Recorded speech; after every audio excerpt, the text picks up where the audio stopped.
It is our Boots on the Ground tour, and we've made our way to the Webster, North Dakota area, talking with Jason Hanson from Rock and Roll Agronomy. Jason, it seems like it's been a battle here.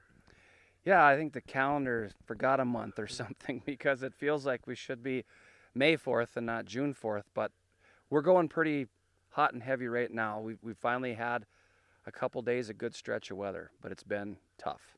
Well, let's even go back to last fall. We had some good soil moisture recharge really going into winter. We were June, July, August, really dry. Start of harvest there, things were really dry. People did not work anything. Then we started getting rain, into August, into September, kind of drug our harvest out. We never froze till the 24th of October. I started soil sampling in August. It was really tough to core. The ground was that dry. By the time I got done, 2 feet down was beautiful. And then we started getting snow, and we got blizzards this spring and a lot of rain. And it's been unbelievable the difference from last year to this year. Well, talk about even just the lake itself, Devil's Lake, how it went down last year and where we're at this year. Yeah, probably in the last year and a half, we've dropped close to 3 feet off the lake. So very busy with fixing props and lower units and things like that because these spots were getting too shallow. And now we've put close to 4 feet or just over 4 feet of water on that lake in one season. And it was because of the frozen ground and all the rain that we got. We've got a lot of water still standing on these fields, too. Yeah. Yeah, it's and they say, "Oh, hey, we're going to plant up here. We're getting acres in." What if you've got a quarter of land that's say 155 acres? Most of the fields that I've been on, there's probably at best 130. Some fields are only half, and it just depends. It's in some fields like what's behind us, it's not going to get planted. So obviously, we've been talking a lot about PP. It's what, 4th of June? How long, guys, are going to keep pushing on this? Most of my guys that I've talked to, the 10th is what they kind of feel comfortable with going into, really nervous with edible beans because if you have an early frost on there, the corn that's in is in. There wasn't a whole lot of corn. June 10th is usually that date people kind of say, but if our markets stay strong, people will keep seeding and seeding and seeding. It's the best alternative we have. It's just that now we have to have a cool June if you got cool season crops like canola, barley, wheat, and durum in. So did we get fertilizer down last fall? Or are we going to have to I'm sure that's a reason a lot of guys are still working on wheat and those kind of things. Yeah, they've got all those inputs purchased. So the market nowadays, you really can't hold and store that. It has to get on these fields.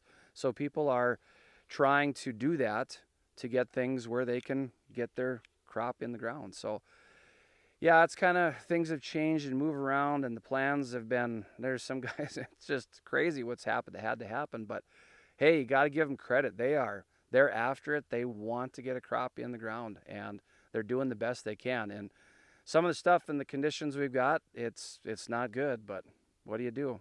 You look at some of these ground, looks like it's great off on top, but what's underneath? Mud as far as you want to dig is what's underneath.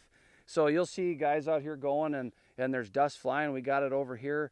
I see those guys are going, and that's probably the top, half an inch or so.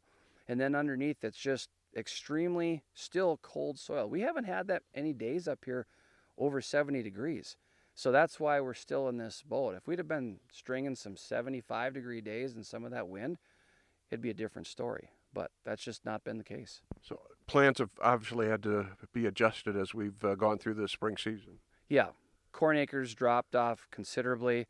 Haven't heard too much with edible beans. I still got barley going in the ground, in June here. We still got wheat going in the ground. I have canola that's in, still going in, some that's up. I've got barley and wheat that's up. Probably the biggest stuff I got is probably that tall right now. I got some corn that's up. Not too much on soybeans going in yet with the farmers that I work with directly. So they're just trying to keep on. Everybody would like to plant all their wheat or all their barley and all their canola. And so my spring season is going to be just horrendous because people have had to go and do things based on rotation and how wet or dry the field is. So everything's going to be It's just messed up. I'm guessing haven't been able to get in there to do any spraying at this point. They're trying to get the seed in the ground. Yeah, down the road here, I got one guy. He's been out this evening doing a burn down. So that's a huge, big thing this year. So a lot of people like to do is they like to probably spray, they like to seed, and then they like to do or you fertilize first. And this year we've had people seed first, and then spray, and then they'll fertilize over the top, hoping to get a rain on that. So plan went from like this, mix it up, toss it up, toss it out the window, and try something else. But yeah, they're still going. It's been, I would say we're probably 40% planted at this point, and a lot of it has gotten done in the last 3 days. The fertility situation, obviously, with all this water, that's had to change as well. Yeah, I'm really nervous about that because coming out of last year's drought, we had very high residual amounts of nitrogen. So that was good because then you don't have to go and access more urea or things like that. But we've had a tremendous amount of moisture. So how much of that is still viable? If you got water that's sitting on the surface, yeah, you're going to lose it to denitrification. We've had, well, last week we had anywhere from Memorial Day in 1.20 inches to 2.5 inches. So we're going to have to check and see what we have, because the next thing is going to impact is bushels, and it'll impact, if it's barley and wheat, quality. Yeah, that protein's going to change.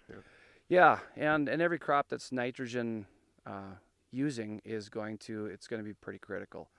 So there's going to be some things that aren't real popular where you got to, hey, yeah, we tested high. We've had this tremendous amount of rainfall. Fertilizer is expensive, but we're going to have to put more on than we thought we were going to have to do. So with the mindset's change, obviously, as we've gone forward here, give us kind of the marching orders. What are we looking at over the next 30 days here? We are going to be in the mix of probably wrapping up planting in the next 10 days, hopefully, if our weather holds for us.